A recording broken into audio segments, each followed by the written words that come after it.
కోస్తా కారిడార్కు వ్యతిరేకంగా ప్రకాశం జిల్లాలో నిర్వాసితుల ఆందోళనలు రోజురోజుకు ఉధృతమవుతున్నాయి.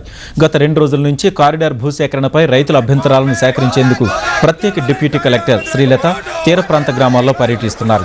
ఈ ఉదయం మోటుపల్లి సమీపంలోకి అధికారులతో శ్రీలత వెళ్లగానే పెద్ద సంఖ్యలో గ్రామస్తులు ఆమె వాహనాన్ని అడ్డుకున్నారు. తమ గ్రామంలోకి రావడానికి వీలు లేదని, వెనక్కి వెళ్లాల్సిందేనని కారుకు అడ్డంగా పడుకుని నిరసన తెలిపారు.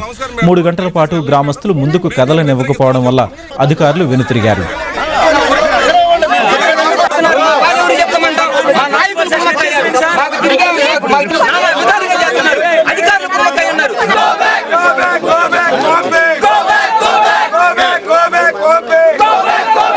ఇప్పుడు ముఖ్యమంత్రి గారు అంటే మనం పేరు కూడా చెప్పకూడదు, ఆయనేమో చక్కగా శేషపాన్ మీద విష్ణుమూర్తి పడుకున్నట్టు అరకాళ్ళు పెట్టుకొని నిద్రపోతున్నాడు. ఆయన కింద చిత్రగుప్తుడు గారు ఏం చేస్తున్నారంటే చిట్టాలన్నీ తిరగేసి బోర్లేసి ఎట్లా పడితే అట్లా ఆడిసి తగ్గించి రాసి ప్రాణాలు తీసుకెళ్ళడానికి ఎంబట్లు పంపిస్తున్నారు. కొండజేటి రోసి గారు మా ఎమ్మెల్యే గారు,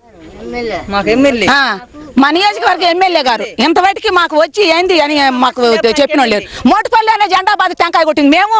మేము ఇంట్లో ఉండి తలుపులు వేసుకొని దొంగ అట్లేసాము. అందుకు మాకు ఈ శిక్ష. చెమట తీసేసి సంపాదించుకున్న పొలాలు ఈ కష్టం చేసి మేము ఎందుకు ఇస్తామండి? మేము ఇచ్చే పనే లేదు. ఎవరన్నారని ఎంతమంది అన్నారని మేము మాత్రం ఈ పోరాటం ఆపము. మా పొలాలు ఇచ్చే పనే లేదు. ల్యాండ్ ఎక్విజిషన్ యాక్ట్ ప్రకారం ఏంటంటే వాళ్ళు దాఖలు చేసుకున్న అర్జీల మీద తప్పనిసరిగా 5 ఎంక్వైరీ అని ఒకటి కండక్ట్ చేయవలసి ఉంది. అది ఈ రోజున ఈ గ్రామంలో కండక్ట్ చేస్తామని చెప్పి గ్రామ పంచాయతీ కార్యాలయంలో కండక్ట్ చేసే విధంగా మేము నోటీస్ ఇచ్చున్నాము. అయితే గ్రామస్తులంతా ఏంటంటే అసలు భూసేకరణ మాకొద్దు, ఎంక్వైరీ మేము ఇక్కడే ఇస్తాము, మా రిప్రజెంటేషన్స్ అన్ని, మా నిరసనని ప్రభుత్వానికి తెలియచేయండి అని చెప్పి గ్రామం మొదట్లోనే వాళ్ళ అర్జీలన్నీ ఇవ్వటం జరిగింది.